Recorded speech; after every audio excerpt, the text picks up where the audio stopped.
All right, good afternoon, everybody. And thank you for joining us for what is our sixth Tuesday with the team so far. Today's is Strong Beginning, Why Primary Education is Critical.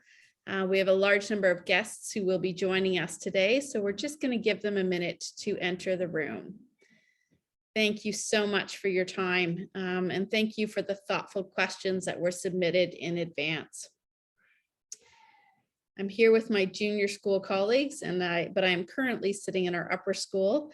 There's door decorating going on for Halloween, so you may hear some excitement coming through my office. Again, we're just going to give it a minute while we let all the participants join. We have a number of families who are joining us for this sixth Tuesday with the team session. And I'm excited to have a chance to speak with my colleagues in the junior school, particularly the primary educators. I've worked with all of them for quite some time and rely on their expertise, not only when talking about our program, but also in speaking with our applicants and having their expert eye as part of the admission process. So we'll just give it another moment here. All right, our numbers are slowly climbing. At the end of this presentation, there will be an opportunity for you to ask questions using the question and answer button. But as always with our Tuesdays with the team, we did take your questions that you submitted in advance, and that is what has driven our presentation today. All right. Okay, so I think we'll get started. So for those of you who haven't met me yet, my name is Maggie Houston White, and I'm the Executive Director of Enrollment Management here at Havergal. And what that means is I oversee the recruitment, admission, and retention of students. And I do that with all of the faculty and staff who work here, who make up what we call the circle of care around our students. So today's webinar is focused on the junior school and particularly JK through grade 3. And so we'll answer the questions: what do learning and teaching look like, how well-being is considered, why our program in each grade sets up success for the next, who our faculty are, and how they continue to grow in this profession.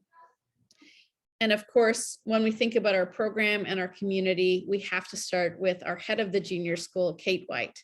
So I'll send it to you now, Kate. Thank you so much, Maggie. It is a pleasure to welcome everyone here today. As Maggie said, my name is Kate White, and I have the absolute pleasure of being the head of the Havergal College Junior School. On this panel today are Usha Shanmugathasan, who teaches SK, Rami Lockington, who teaches grade 1, and Tatiana Bidiak, who is one of our grade 2 teachers. And what I really hope that you get from this webinar today is a deeper understanding, pardon me, of the tremendous work that happens in the primary years in the junior school. Havergal really is a JK to 12 school. And while there are certainly different entry points for people to come in, to have the foundation that is established in the junior school really is a fantastic opportunity, because not only will your child develop the skills and the knowledge to be a thoughtful member of the community, but they'll also start to really understand who they are as people. What are their strengths? What are their areas of challenge? They'll come to understand themselves as an individual, but also part of a broader community. And when we think about the mission and vision of the school, that's really what we're preparing our students to do, is to ultimately go beyond the ivy walls and to be meaningful contributors and to make a difference. And so with that, I will hand it over to Usha, who will start by talking about our senior kindergarten program. Usha, over to you. Thank you, Ms. White. Hi, everybody. My name is Usha Shanmugathasan, and as Kate White has said, I teach senior kindergarten. I'm one of the senior kindergarten teachers at Havergal College, and it's my real pleasure to talk about the kindergarten program here, because we truly believe that it is one of the most magical places to send your child. The kindergarten program at Havergal College is a 2-year program with the entry in JK, and the cohort moves together into SK.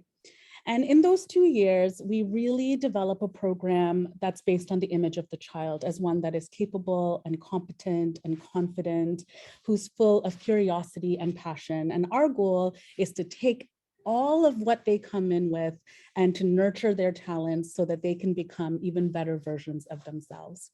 And so in kindergarten, we really like to think about it as a balanced approach to learning, where we have an intentional play-based program that is both guided by the students and by the teachers with direct instruction. And we think the merging and the marriage of that intentional play-based and direct instruction provides the best possible start for your daughter. Maggie, next slide, please.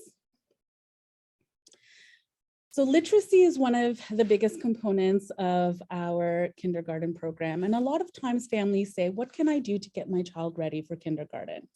The easy answer to that is read with them, play with them, and form a bond with them. Because when they come to school, we want the mindset to be, I'm a reader. I love books. I love being read to. And so when they come with that mindset, it makes our jobs so much easier to input all of those technical skills that you think literacy is, the writing and the reading and the decoding.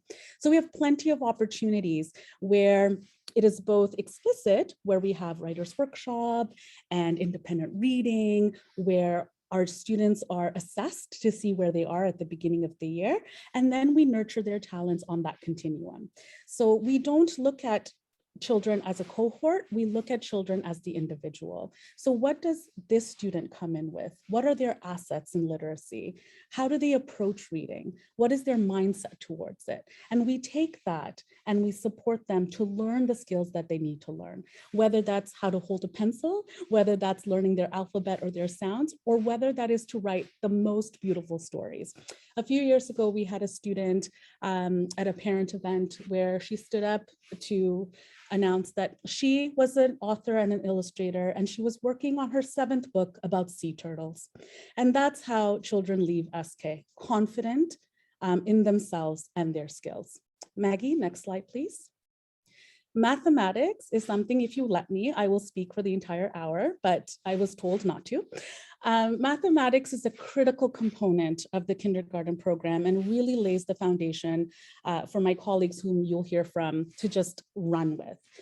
There's 5 strands in mathematics, and the most important thing that the research tells us is that children's success in early mathematics not only predicts later mathematical success, but also later reading success.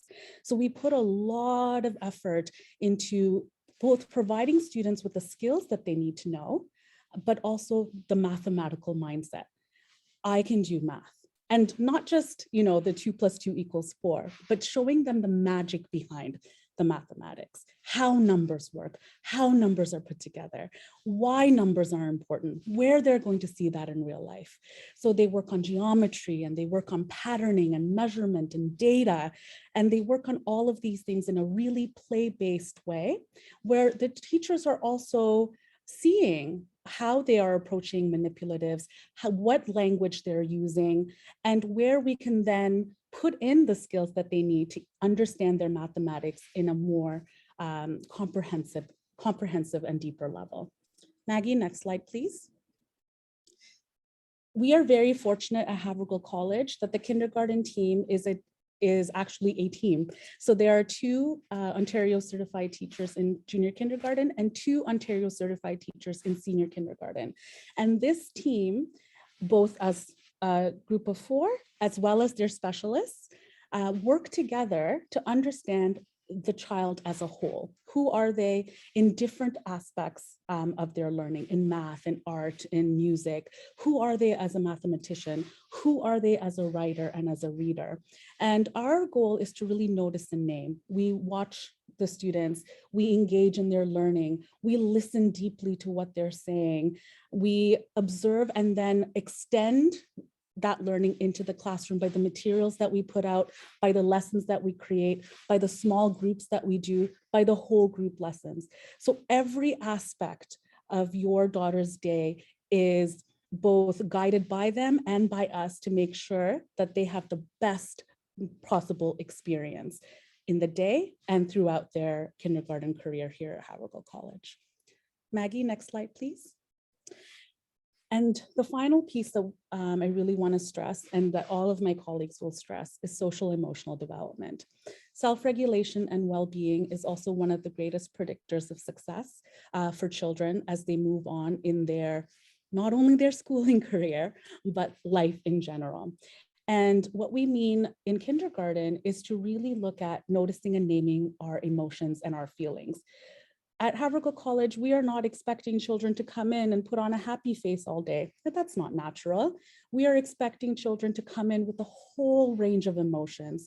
And what we want to do is to support them in understanding how they're feeling, and if they're feeling stressed about something, how they move through that so that they can be calm and alert and ready to learn. We also embrace every child in terms of their unique qualities, what makes them different, what makes them unique, and how we bring together all of our unique differences to create a classroom community. So we really hope that you choose Havergal College for kindergarten, because it is one of the most fun, magical places where learning is always happening, and children come out saying things like, you know, I wrote a book and I think it should be an indigo. Thank you so much. I'd like now to turn it over to one of my wonderful colleagues, Rami Lockington. Thank you so much, Usha. I would love to be in your kindergarten class as a student. Hi, my name is Rami Lockington, and I am one of the 2 grade 1 teachers. I've been at Havergal for 13 years, and this is my 5th year teaching grade 1. Today, I will provide an overview of our program. And what I hope you'll discover is that it is highly individualized in order to support the strengths and skills of each child. Like kindergarten, grade 1 is truly a magical year of growth, physically, academically, and socially. It's remarkable how much they change from the time they start in September to the time they leave in June, ready for grade 2. And we never want to let them go when they're about to head off for grade 2. Students enter grade 1 with a broad range of reading skills, and this is always anticipated. Parents are sometimes concerned that their daughter might not have the same skill set as other children in the class, but we always assure them that our program meets all kinds of readers, from emergent readers to those engaging with chapter books. We do not take a one-size-fits-all approach to literacy. Our literacy lessons include rich and engaging read-alouds with opportunities to talk about what is happening in stories. In grade 1, we're currently reading a class novel, and the students absolutely love to listen to me read while they're provided with opportunities to make predictions and connections to other texts, as well as connections to their own lived experiences. Reading lessons might focus on specific comprehension skills, such as retells or inferential thinking. We also explore sounding out strategies so that our readers know how they can achieve success when confronted with unknown words, such as stretching the word out, using clues in the sentence, or relying on pictures in the text. We conference regularly with our students to target individualized skills such as fluency, sounding out, expression, comprehension, and pace. Our reading mastery program offers regular small group reading instruction to those readers who are working on gap closing. 2 or 3 times a week during our instructional block, they'll meet with a learning support specialist to build phonemic awareness and deepen their reading skills. And in the slide, you'll see a picture of our class library. We refer to books that are appropriately leveled as just right books. Students will not be limited by their abilities. We maintain a plethora of texts for self-selection, and we meet the girls where they are to build their individualized skills. Next slide, please, Maggie. Like our reading program, our approach to writing is to teach the foundational skills while fostering the growth and development of each learner beginning at her stage of writing. We see a broad spectrum of writers, and our program is aimed at targeting specific skills and forms of writing so that they are prepared for grade 2. During Writers' Workshop, the lesson is delivered in the form of a mini lesson, followed by opportunities to practice the skill. For example, we learn about expository writing by crafting how-to pieces, such as how to get ready for swimming lessons or how to get ready for bed. We learn about communication through correspondence by writing letters to one another in class, ensuring we include greetings, questions, and a complimentary close.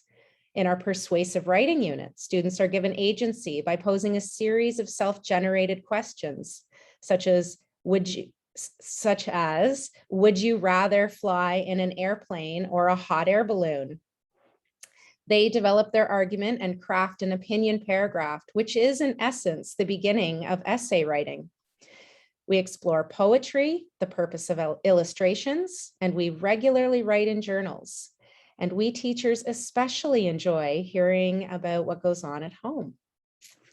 We also do not take a one-size-fits-all approach to spelling. Providing a list of words to memorize is no longer an effective way to teach word knowledge, especially because students enter grade 1 with a vast array of spelling skills. Rather, students learn in small groups about spelling patterns based on their knowledge of vowel sounds and consonant blends. As was mentioned earlier, writers receive individualized support during conferencing based on their skill set. One student might be working on applying more consistent punctuation at the end of sentences. Another might be working on spelling grade level words correctly by using the word wall and their word card, while another child is learning to develop more sophisticated sentence structures or ideas. Sharing takes place on a regular occasion, and we celebrate each other's achievements. Students feel nurtured, safe, and respected as writers who take risks and work diligently to improve their skills. Next slide, Maggie, please. Our science and social studies programs regularly put our students in the driver's seat when it comes to how deep they can take their learning. It's very much a discovery-based approach to learning about the world around them. We call them researchers and scientists so that they can see themselves as capable real-life members of society. We offer open-ended activities based on their observations, predictions, theories, and knowledge-building discussions. We explore a variety of nonfiction, content-specific level texts and time spent outside on our property to experience firsthand learning. This lends itself heavily to our study of living things and seasonal changes. There is currently a snail inquiry happening in grade 1. The students were eager to bring in snails that they had found outside during recess. This sparked an entire study of snails, including diagrams, knowledge-building conversations, presenting questions and theories, research, immersion in knowledge from texts and videos. And this ties in organically to our unit on seasonal changes and living things. And the students are so proud and engaged in their learning. And so now we are awaiting the change in weather to see what happens to snails in the fall and winter. Don't worry, it should be a happy ending as they will discover that snails do in fact hibernate. Next slide, please, Maggie. The goal of our math program is to move from concrete thinking to conceptual understanding. We promote flexible thinking, creative problem solving, and a deep knowledge of number. We present open-ended tasks, which enable learners to represent their thinking on a variety of levels. All students can thrive and deepen their understanding in our classrooms, no matter their level of skill and knowledge. Much of our program is based on student engagement with materials, such as pattern blocks, snap cubes, two-dimensional shapes, and more. We know that students move from concrete to abstract understanding, so we use a variety of concrete materials to support a conceptual understanding first, and then we move on to more abstract concepts. For example, Some students might say, I can add 100 plus 100, but they don't know what that means or what it looks like. That is what we will discover together. We also engage in mini lessons, followed by time for practice and time to consolidate their skills. During this time, the teacher typically circulates to check in, providing students with prompts and challenges. Students regularly have an opportunity to share their learning with the class, allowing the teacher to celebrate the discovery of new strategies and to clarify any misconceptions that may have arisen during the practice stage of the lesson. Grade 1 is truly a rich and engaging experience for all of our youngest learners. Each child experiences tremendous growth because we meet them where they are and build their foundational skills from there. Thank you so much for listening. Next, I'd like to welcome Tatiana to speak to well-being at Havergal. Thank you so much, Rami. Hi, everyone. It's really great to be here with you today. Again, my name is Tatiana Bidiak, and I've been a teacher at Havergal for 17 years now. I currently teach grade 2, but have had the opportunity to teach kindergarten, grade 1, and grade 4. So before I begin, I must admit that I really do miss the traditional in-person coffee and conversation, snacks and all. But here we are being flexible and changing with the times, which are great learning skills and mindset, which is a perfect segue into my presentation. So as Usha and Rami have stated, the primary years are a time of huge growth and development. We aim to continue deepening student learning, developing mindsets of resilience and connectedness, while supporting them in their social emotional development. As Rami shared, we work to the girls' strengths and are fortunate to have a great support system in place here at Havergal. My portion of today's presentation will focus on learning skills, growth mindset, well-being, and faculty professional development. Since we can't have you inside, I thought it would be fun to walk the walls of the classroom, and through concrete class examples, I hope to paint a picture of how this unfolds here at Havergal. So we just wrapped up our parent-teacher interviews last week, and a common theme that kept coming up was how happy and excited the students were coming to school each day. As parents and teachers, we've seen this before. If your child does not want to go to school, the curriculum, thinking routines, the lessons, and ultimately the learning take a back seat. The focus on well-being, strengthening our learning skills, and creating a positive, safe, and inclusive class culture is very important to us. Next slide, please, Maggie. So the learning skills that we make explicit and work on with our students each and every day include responsibility, organization, independent work, self-regulation, and collaboration. Learning skills are an integral part of your child's learning. Developing these learning skills will help prepare your child for lifelong learning, as well as foster independence and self-reflection in learning. Here you see a picture in the slides of a very big hexagon that is made of smaller shapes. And this is a small example, but I thought a powerful one nonetheless. The girls were challenged to come up with all the different ways they can to make a hexagon using other shapes. And so they worked independently and were excited every time they discovered a new way to make a hexagon.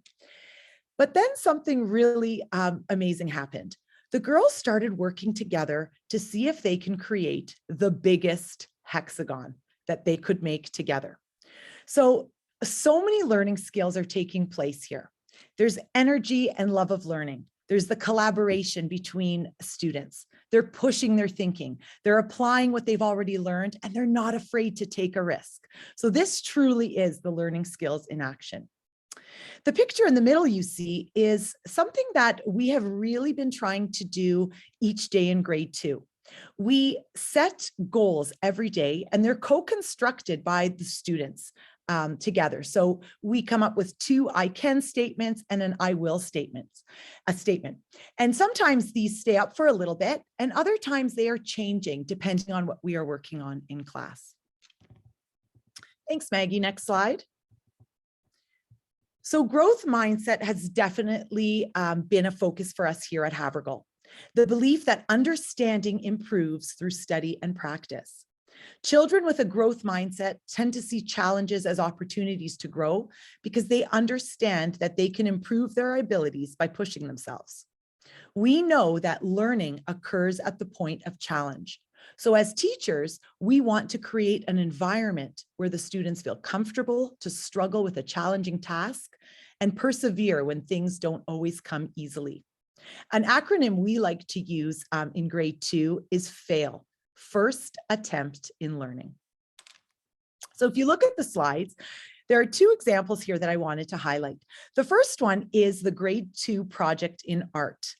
So every year, the girls draw the same picture, the same painting, Paolo on a donkey.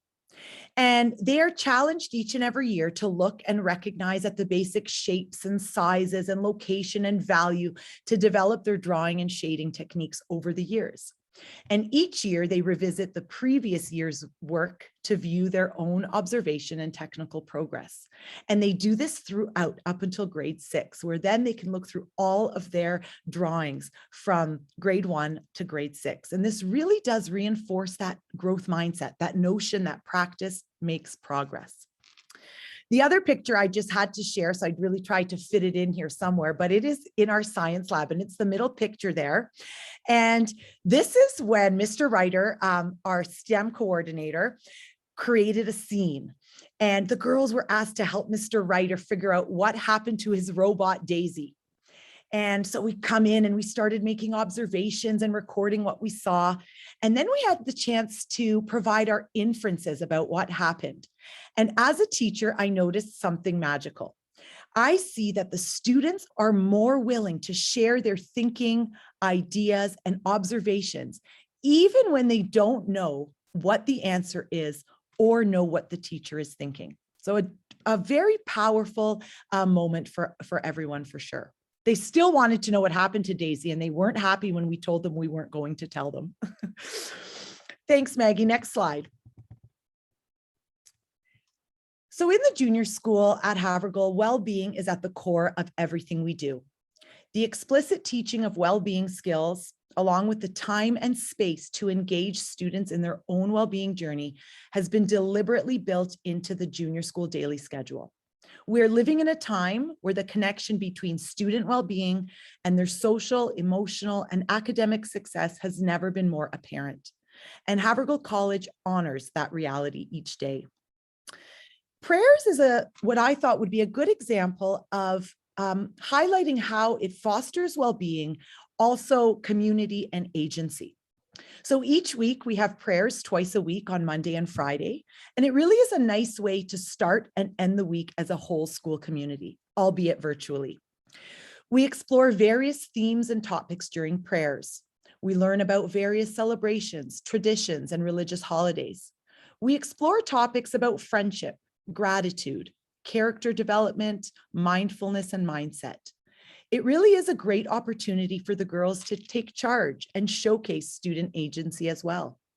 If interested in a specific topic, or if they want to share their culture and traditions, there are plenty of opportunities for this. Girls also get the chance to share their artistic talents with us. Some weeks you'll hear girls playing piano or violin or the ukulele, singing a song that they wrote themselves, or sharing a recording of their dancing competition. So another great example of getting to know each other better, building relationships and community, as well as fostering well-being.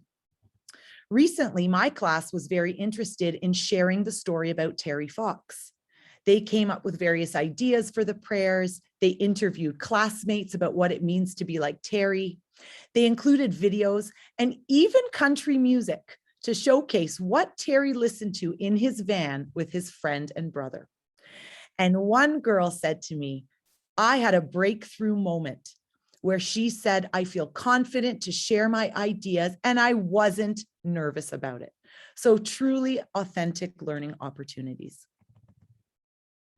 Twice a week, as I mentioned, we have scheduled well-being right into the timetable. So during this time, you'll see teachers and students exploring various topics. The nice thing about this time in the morning is that teachers can really be responsive to the needs of the class. For example, in grade 2, a few friendship issues started to surface, And we use the time to read stories about friendship, role play various scenarios, and think about what friendship looks like and sounds like. Your daughter's well-being is paramount to us. We understand fully that students can't learn if their social emotional needs are not met. We believe it makes sense to spend time ensuring that our students are well equipped to handle their emotions and feelings so they can put their best foot forward in their learning. So the curriculum becomes the vehicle we use to develop important learning skills and mindsets that will set them up for success and growth. And like Usha said, not just in school, but in life. Final slide, please, Maggie. So I think we would be remiss if we didn't talk about our faculty. So Havergal builds capacity in their teachers as well as their students. We strive to set up an environment where everyone feels comfortable to express their ideas and is eager to share new and exciting thinking or research. As you can hopefully tell already, this is true for our students as well as our teachers. So as teachers at Havergal, we are all afforded great opportunities to grow professionally, whether it's Harvard's Project Zero, math workshops, or blended learning courses. Our teachers are inspired as a learner and are eager to share what they have learned with their students and colleagues. As teachers, we are prepared to work together, to work hard, and create incredible learning experiences for our students. We believe it is our collective responsibility.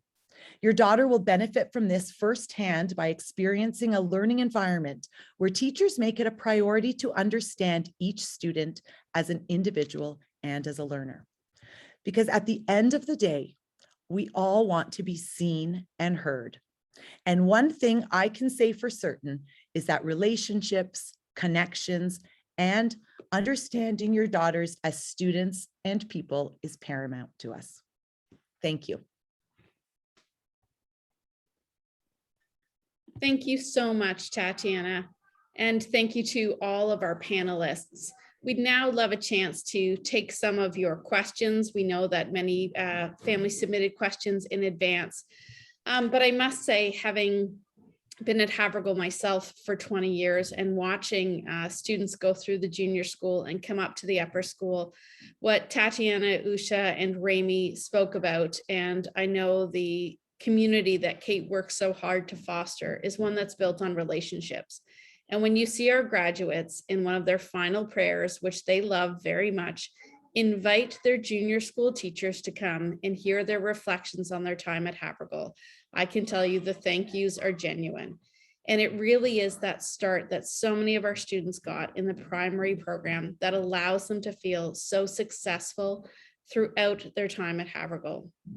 Not because of the grades they receive or because of the accolades they receive, but because they feel seen, they feel known, they feel valued, and they feel like they have the capability to be successful and to answer questions and to be a curious learner. And that never changes.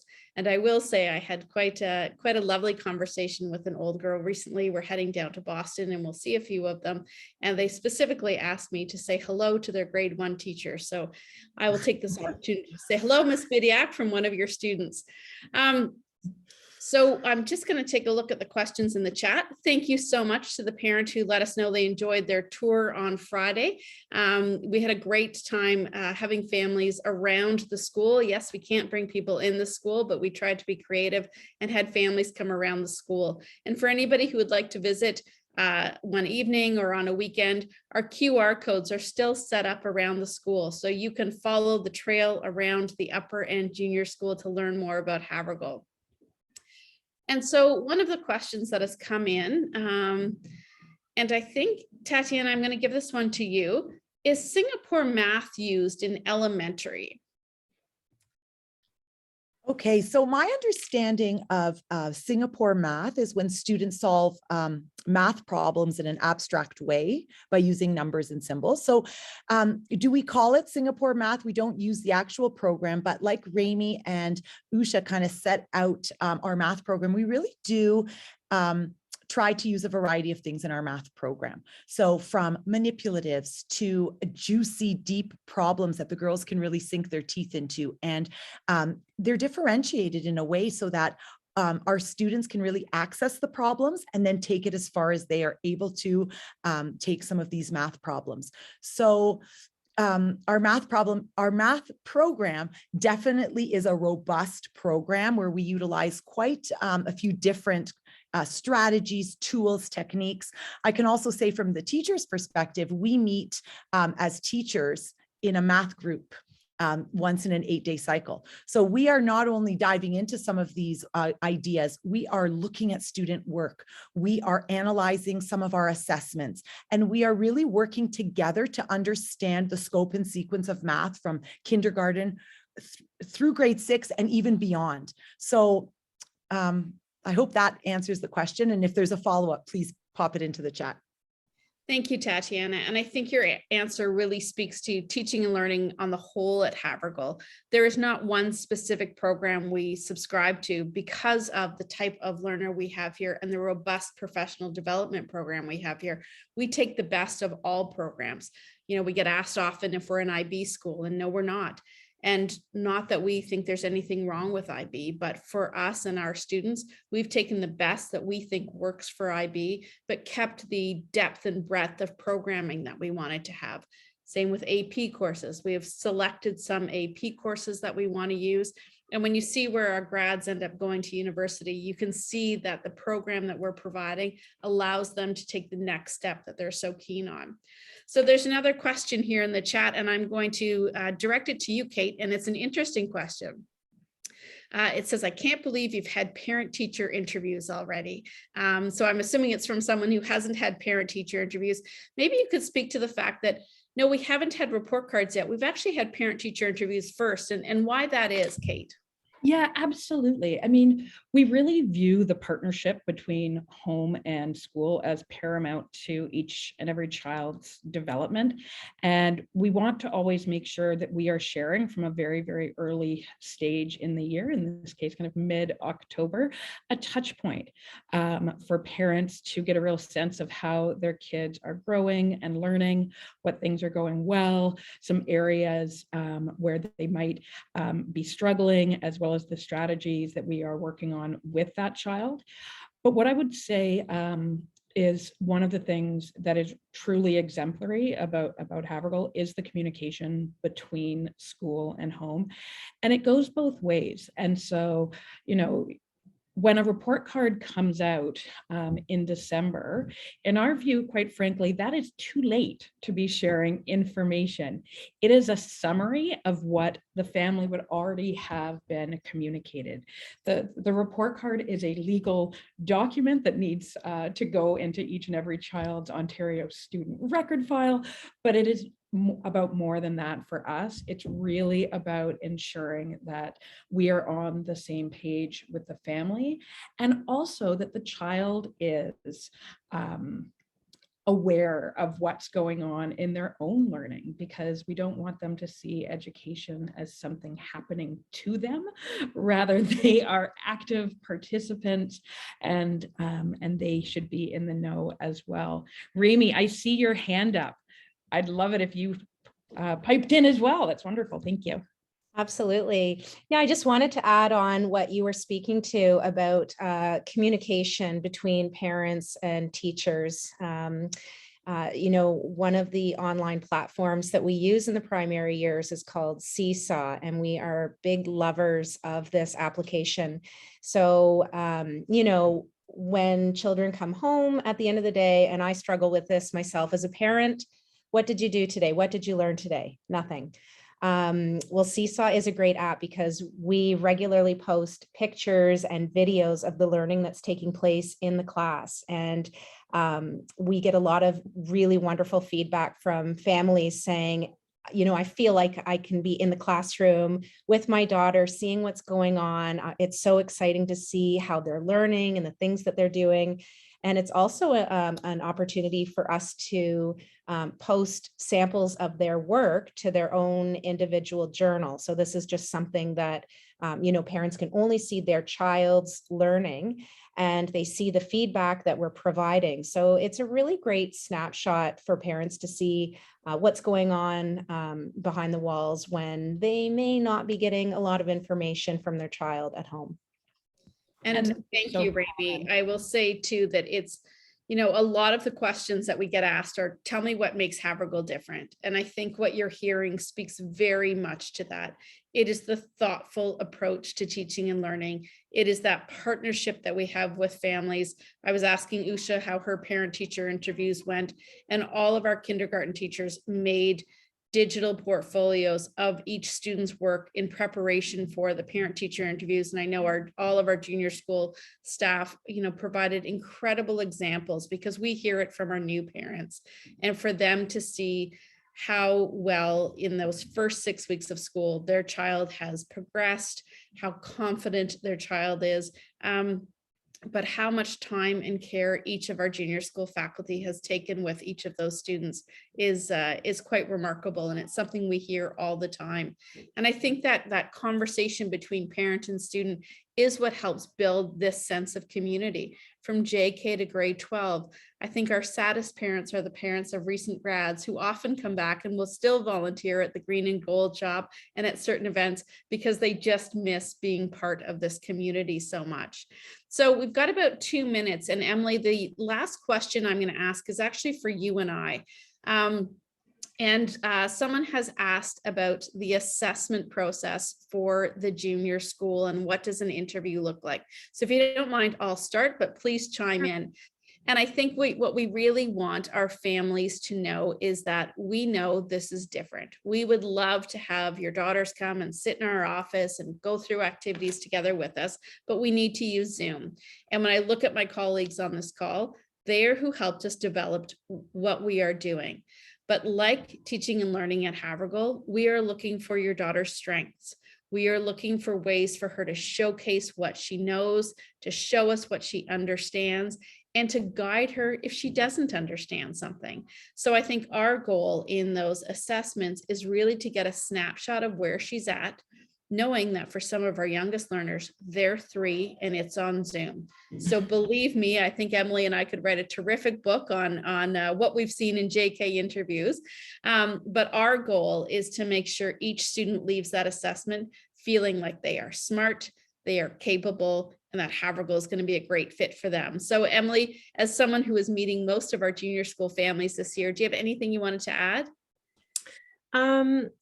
I think I would just add that, like you said, it's just to get to know not only the applicant, but their family a little bit better as well. As Kate sort of alluded to, it's certainly a partnership, home and school. And so getting to know the family and answering any of the family's questions too that they might have about Havergal, but also recognizing what Maggie said.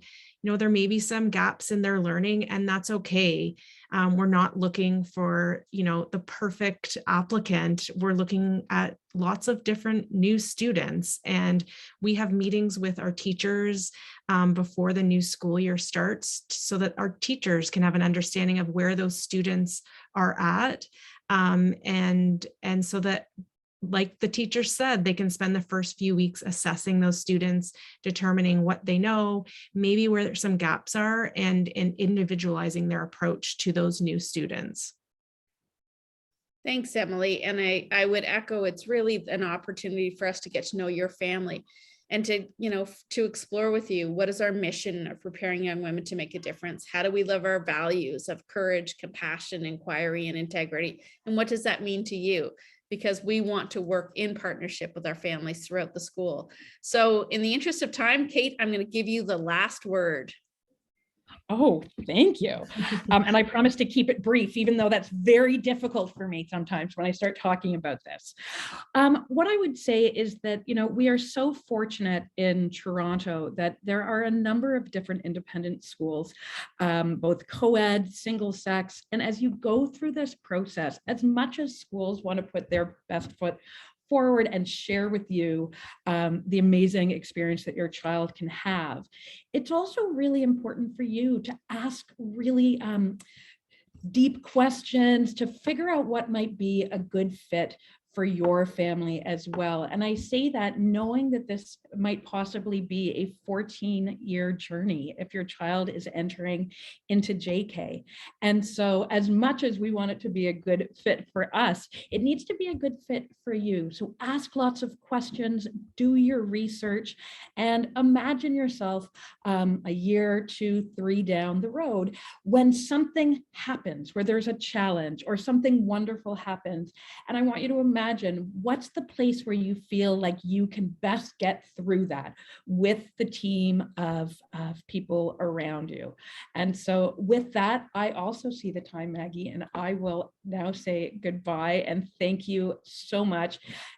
It was such a pleasure to meet so many of you last week, and we look forward to continuing connecting over the next few months. Thanks so much. Thank you. And Rami, I promised your first grade students that I would have you back on time. So I need to stick to that promise. So thank you to everybody for joining us today. Thank you for your great questions. Have a fantastic rest of the day. Take care all. Bye.